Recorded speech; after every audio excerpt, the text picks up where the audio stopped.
Court does call the case of People's State of Michigan versus Thomas Styron II. Good afternoon, Your Honor. I'm pleased on behalf of the club. Sir, state your name, please. I'm George Styron II. All right. This date time set for preliminary examination. Mr. Styron, you are here representing yourself. I would indicate to you that there are 3 charges on the complaint in this case. The first charge is that of fleeing a police officer under the Motor Vehicle Code in the 3rd degree. That is a felony punishable by up to 5 years and a $1,000 fine plus court costs. Count 2 on the complaint alleges assaulting, resisting, and obstructing a police officer. That is a felony punishable or a high court misdemeanor punishable by up to 2 years incarceration and or a $2,000 fine plus court costs. Count 3 is a charge of driving while license suspended, denied, and or revoked. That is a misdemeanor punishable by up to 93 days in jail and or a $500 fine plus court costs. The subject matter of this preliminary examination is for the people to establish by probable cause that the felonies have been committed. If the people do establish that, then you would be what's called bound over to stand trial in the circuit court. You are here appearing without counsel. I would advise you that if you wish to represent or be represented by counsel, you can let the court know, and the court would make sure that counsel would be available to you in this proceeding. I would also indicate that if you are desirous of continuing to represent yourself, you certainly have an absolute and constitutional right to do so. You will be held to the same standard that attorneys are held to regarding the court rules, regarding the presentation of evidence, and anything else along those lines, as well as questioning of the witnesses. Do you understand all of that, sir? I understand everything. Pardon? I understand everything. Okay. And, sir, do you still wish to proceed unrepresented? Very good. Do you have any questions before we begin the preliminary examination? I haven't had a chance to look at the body cam and the evidence. I just got a kite back yesterday telling me I could ask the new staff to be able to view this. I've got maybe 45 minutes or an hour's worth of time in it so far. I'm able to get through the first video. 45 minutes, an hour into what? I think there's 16 videos on the thumb drive. And I think Officer Hooks is an hour and 15 minutes long in itself. So what I'm saying is I've had insufficient time and evidence to even review it, to be able to articulate it. Excuse. Your Honor, I understand that the APA that was present before me had intended to admit at some of the body camera. I will not be using any of it today. I'll be proceeding with just Sergeant Howe's testimony. Right. I guess and I understand that misuse, and I guess the only question would be if whether or not something contained on the body cam might lead to evidence that the defendant either would want to present or lead to evidence that the defendant may wish to question the deputy on. And I'm going to have no way of knowing that. I appreciate that, Your Honor, especially because my office previously put on the record, and I'll reiterate today, we do plan on adding additional charges, a count of felonious assault, which is assault with a dangerous weapon against the sergeant, and 2 counts of felony firearm, which are mandatory 2 years in prison. So, Your Honor, I don't have a problem if we need to adjourn this room to have more time with the video. Okay. Right. And under those circumstances, and I forgot, I think you had mentioned that before, that with that. Okay. So, Mr. Styron, you're requesting an adjournment of the proceedings so you can get through that. Is that okay? How far, and I guess I was unclear, you have access to the body cam? Yes, I do. It's in my property. Okay. But then you were talking about you got through some of it? The first video, and I believe it's a YouTube, not YouTube, but a Facebook video of a bystander. Say that again. Facebook video that somebody took. Okay. And part of his body cam, maybe 20 minutes, half hour's worth. When you're saying you're talking about Officer Hooks, yes. Okay. I believe his body cam footage is an hour and 15 minutes in its totality. So I've barely been able to scratch the surface of that. Okay, let me ask you. Go ahead. Were you going to say something else on that? And like I said, I believe there's 15 or 16 videos in there total. Maybe more, and that's just what I was able to see. Okay, so let me ask you this. How are you arranging to view that video? So originally I was kiting everybody I could. I was correctional services, the sergeant, that sergeant. And finally, while down in correctional services, I was able to speak with Sergeant Flint.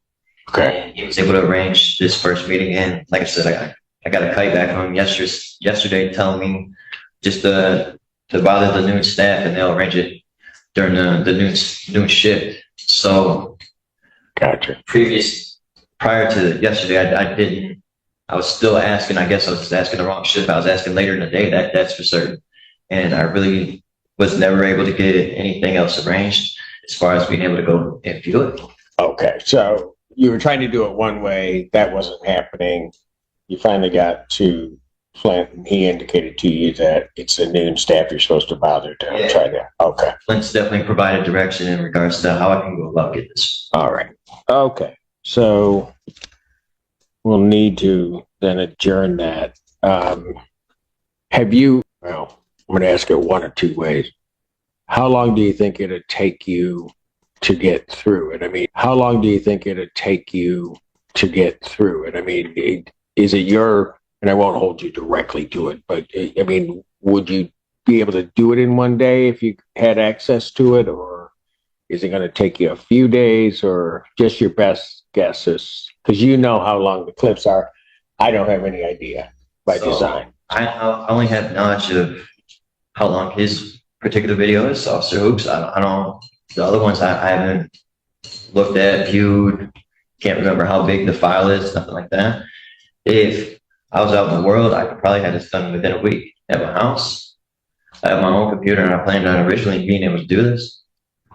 Also, it depends on the jail. They've been so short-staffed. We've been locked down a lot as well. So it depends on what their staffing numbers is during it. When I'm asking or trying to arrange this, there's so many variables. It'd be hard for me to give you a... No, that's fair. That's fair. And then also... But you don't know total time, how much there is. You just know that one. Since May, I've been fighting an illness that just recently the jail's addressed.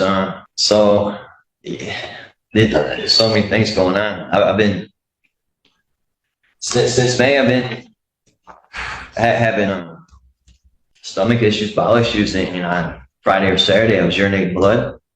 Finally, I was able to get some the medical staff to do something with that as far as me urinating the cup and give me some type of antibiotics. But all they can tell me is I have an infection. They just don't know specifically what type of infection. So I'm also dealing with that, and it's like very lethargic and okay, I got you. Energy in that. What do we that as well? What do we look like on the 6th? Well, we've got stuff. It's a day like today. I got stuff in the morning, but then. Okay, so that we hopefully won't run into this again. You've gotten all of the discovery. Pardon me? You got all of the discovery. Like you got as far as you know, you got the police report. You have all of that. It's the video. All right. So what I will do is I will adjourn the preliminary examination in this matter. I would go to the 30th, but I think I'll go to August 6th, 2024 at I'm going to set it at 1 p.m. We'll just push everything else out of the way, and that way we'll be here. So that'll give you 3 weeks to try to get through that. Now, if there are issues like what you're talking about, short staff, whatever, and you haven't been able to get through everything, talk to one of the deputies so that they can get in contact with my office, so that if we have to push it out another week, we can just get that done without you coming up here telling me you're not ready. Fair enough. Okay. I had a question in regards to, is there any reason why that would be preferred instead of me being able to address what I got going on internally and at a hospital or outside in the world? I guess me being put on bond so I can take care of my illness as well as look at this discovery and handle that. So it'd probably be done in a more timely manner. There's less variables involved. Your Honor, I'm not available before then anyway, so I'm very happy to come back in 3 weeks once he's had the opportunity to review it in the jail.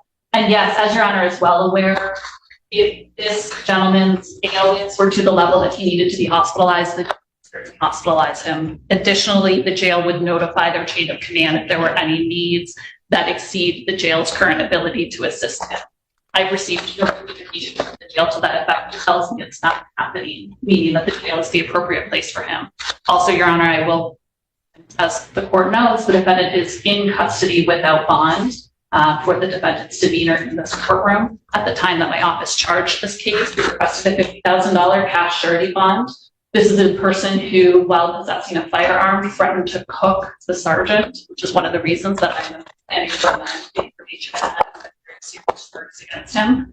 Additionally, Your Honor, this case originally came in as a domestic violence call, and Sergeant Howe took the opportunity to try to protect the community by proceeding after this defendant in a manner to not only protect one individual woman, but to protect our community. And it resulted in this person possessing a firearm and not only threatening the sergeant, but threatening the sergeant's dog as well. My rebuttal to that is, when I said cook, I made it very clear. Said meant legally in the courts, which he iterated on his Bodycam. So according to the Bodycam video, he was fully aware that I meant legally through the court process.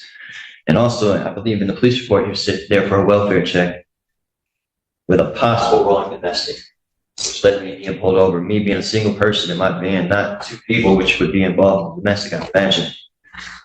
And then once pulled over, pretty sure he knew I wasn't who he was looking for, just based on my parents' description, based on who he was looking up in his talent or the name system or whatever it is they use in the police cruiser.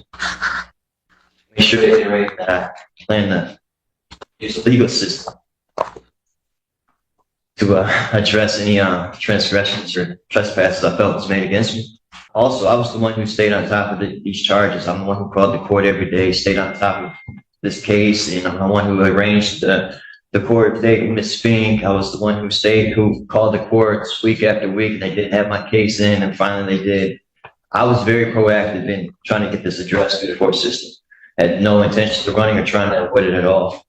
And I think my actions would suit such. In this matter, I'm not going to, at this point, change your bond, Mr. Stern, and I'll just put it to you this way. I don't know the facts of the case. By design, I don't. So I'm going to certainly, I hear the allegations. I hear your response to the allegations, and at some point I'll see the evidence. In terms of what I had previously heard in regard to this case, I would consider your actions on that date, at least as I understand them to be at this time, that you pose a significant risk to the public and to public safety by your conduct that day. Okay, I'm not sure about the comments. We'll deal with that. Further, as the prosecutor indicated, your demeanor in the courtroom prior to today leads the court to question whether or not releasing you, I could trust you to do what I ask you to do. This is the first time today, as we were talking to each other going through the things, that it's been a civil conversation with you to try to resolve the things. All I'm trying to do is get the case through. I don't know why the other days you made a determination to try to act a particular way to the court, because I'm just, like I said, I'm just here trying to get the case heard and get everything done. And so I have, based upon what I hear regarding the case, what I also have seen in terms of your demeanor in the courtroom, I have great reluctance in terms of doing that. What I will tell you is this, is that I certainly will address, so I'm going to deny your request to the extent it was a request to change your bond in this case at this time. Certainly, hopefully we'll be able to go forth on the 6th, and I certainly will relook at everything on the 6th, and you could raise the issue again. But I want you to understand that part of it is because of what the allegations here are, and I'm not saying you're guilty of them, I'm not saying any of that, but in terms of the allegations and what could be from his court's perspective, a situation where you may pose a risk to the community, but also a lot of it is of your own doing in terms of what happened here. Okay. And so all of that I have to take into and can take into consideration. But like I said, in fairness to you on the 6th, because today was 180 degrees from before. And so I will now factor that in. And on the 6th, certainly I will take a look at anything you just raised again before the court. Okay. And I would agree, just real quick, and I'll let you. I would agree with what Ms. Hughes has said, and that is that if your medical were to an extent, our jail is excellent. I have to say the sheriff's office is extraordinary in making sure that people get the medical care that they need. But certainly you would have to apprise them of that, and I think maybe you have, and they will make sure that you're taken care of. I just don't have a doubt in my mind and have never had an issue with an inmate getting the care that they need.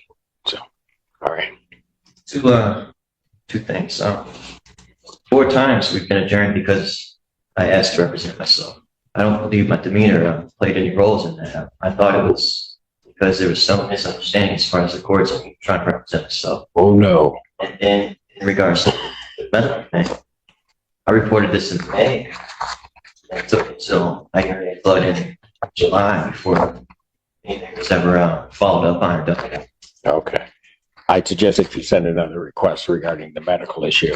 And Mr. Styron, I would also suggest to you, it never is an issue. I've had 2 others come through representing themselves. That is never an issue with me because you have a right to do that. Yeah, and I'm just going to let you know, that is not the reason. You need to go back and you need to look at what you were doing in this courtroom or this court for reasons I don't even, Mr. Styron, understand.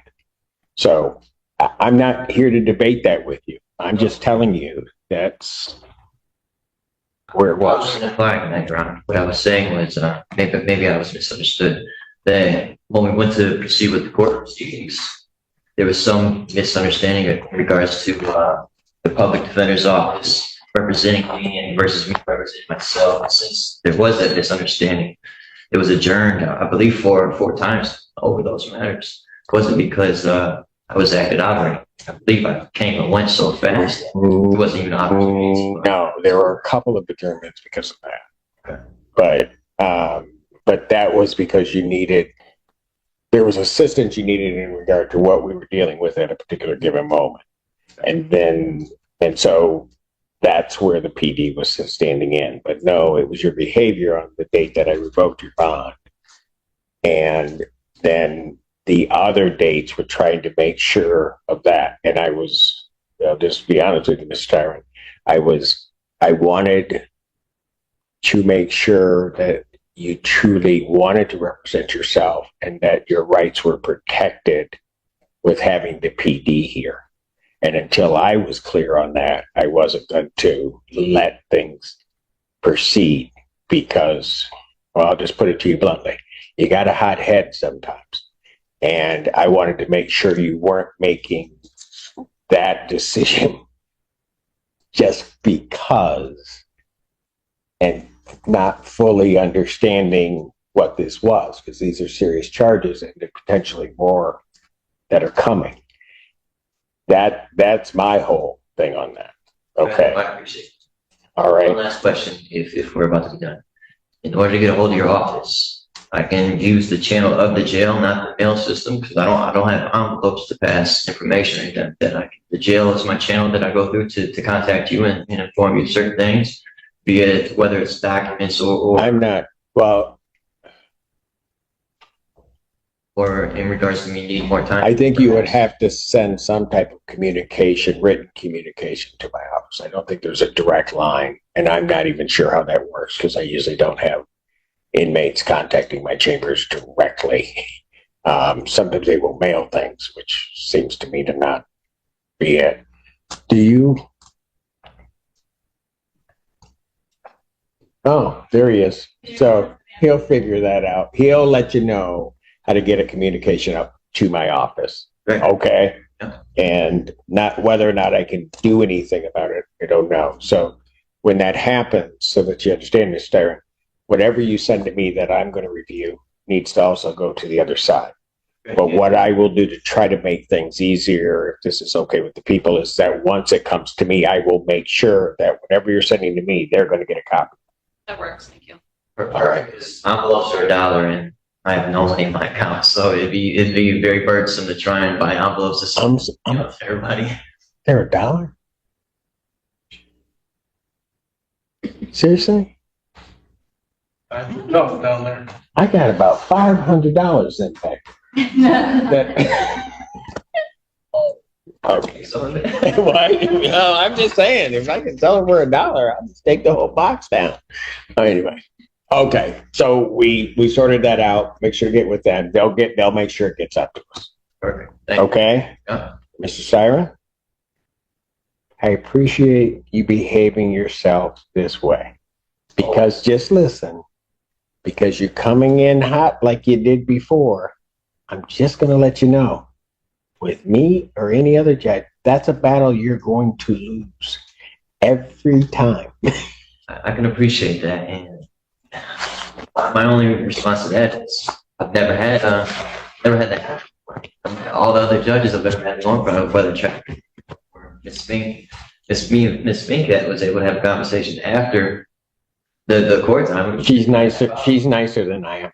She's a very nice woman, that's for sure. And She's much nicer than I am. like I say, And so she has patience. Sometimes I don't. fair enough. So you got to take it as it is. All right. Thank you. you. You do the same. This is the pivotal moment. The judge makes it clear bond stays revoked, and the reasoning is layered. First, the seriousness of the allegations, including the firearm component and alleged threats. Second, courtroom demeanor. Judges are allowed to consider both public safety and whether a defendant will comply with court orders. What's interesting here is the judge explicitly states he's not determining guilt, only assessing risk. He also leaves the door open to revisit bond at the next hearing, especially noting the defendant's improved behavior today. That's important. It shows the court is watching not just the facts of the case, but the conduct inside the courtroom. Now stepping back, this hearing wasn't about guilt or innocence. It was about procedure, access to evidence, bond status, and whether this case moves forward. The stakes? Potential felony firearm charges, mandatory prison exposure, and a defendant choosing to navigate it alone. So what do you think? Is this defendant being unfairly characterized? Or is the court justified in prioritizing community safety? Drop your thoughts below. And if you found this case as intense and revealing as we did, make sure to hit that like button, share your perspective in the comments, and don't forget to subscribe for more jaw-dropping courtroom breakdowns.